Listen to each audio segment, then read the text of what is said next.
na po yung oras ng ating paghingi at pagpapasalamat sa ating Panginoon. Pagpapasalamat at paghingi. Humingi ka ayon sa gusto mo. Hindi naman ako magbibigay, sis. Tagapagdasal lang ako rito. Na si Ama ang magbibigay ng mga kahilingan nating lahat. Ako rin, meron din akong hihingiin sa Kanya. Kaya, lagay natin sa ating puso at kaisipan na si Ama ang magkakaloob ng lahat ng bagay ng ating mga kahilingan. Sa ngalan ng Ama at ng Anak ng Diyos Espiritu Santo. Amen. Amen. Salamat, Panginoon. Hallelujah.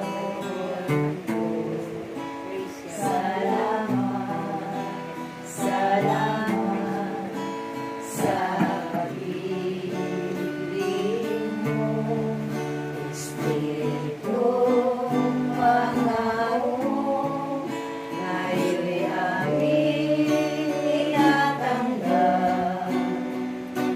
Salamat sa'yo.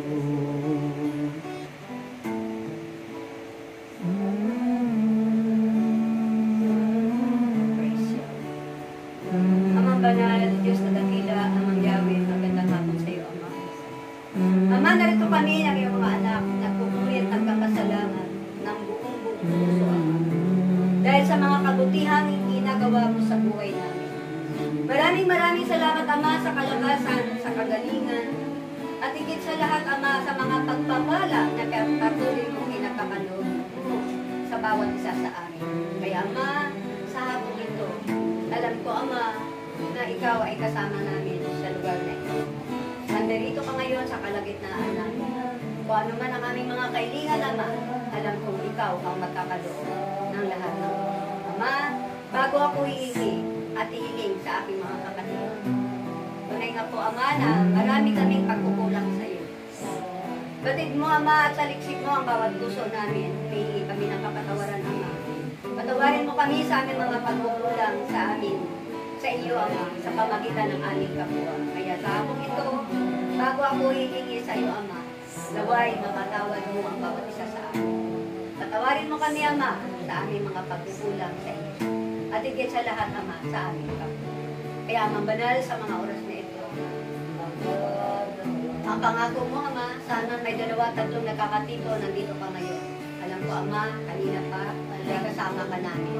At alam ko, Ama, na ikaw ang magkakaloob ng mga kaibigan natin sa akin. Ama, itinataas ko sa iyo ang tahanan ito. Ang 4 na sulok ng tahanan at buong compound ng aking kapatid na Sister Mary. Batid mo, Ama, ang kanyang kalooban, Ama.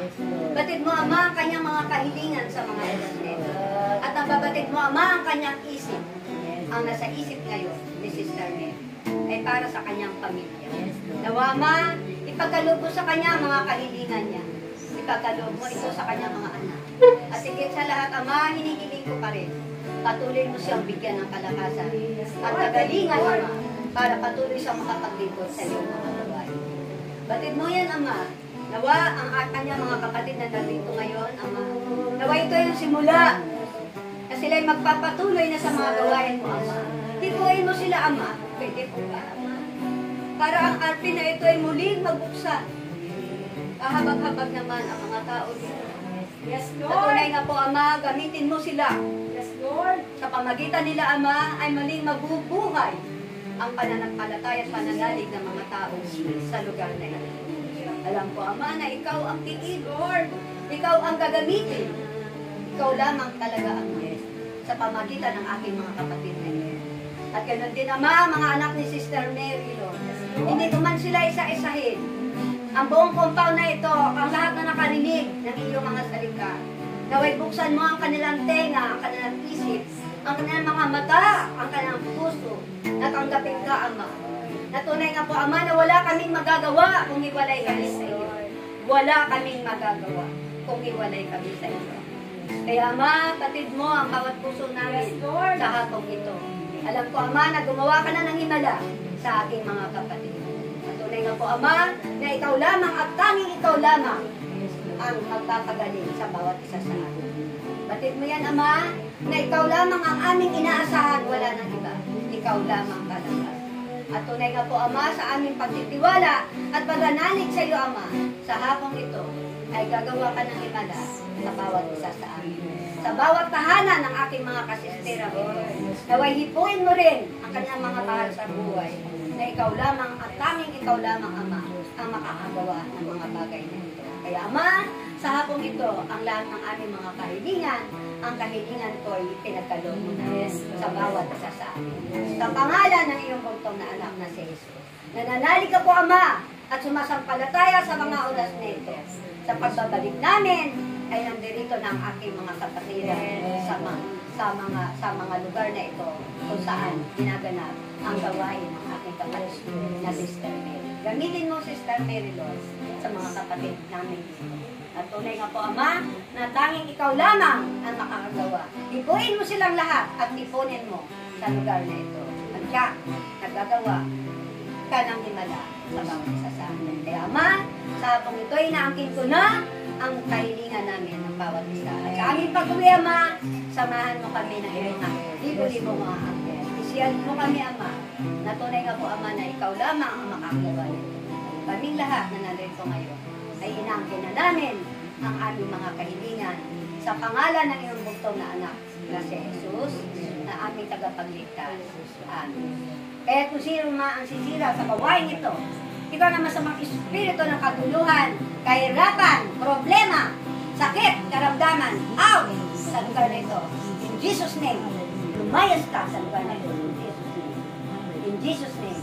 In Jesus' name. In Jesus' name. Ama namin, sumasalangit ka, sambayan ng ngalan mo.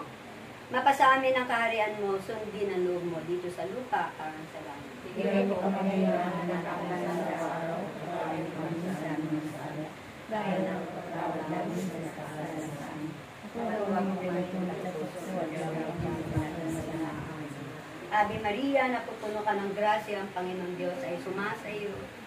Bukod kang pinagpala sa babaeng lahat at pinagpala ka naman ng anak na si Jesus. Sabay-sabay nating luwalhatin ang ating buhay na Panginoon. Walhati sama sa Anak at Espiritu Santo. Para sa unang ngayon, magpakailanman, magpasasalamat. Sa ngalan ng Ama at ng Anak ng Espiritu Santo. Amen. Praise Yahweh! I love you! I love you!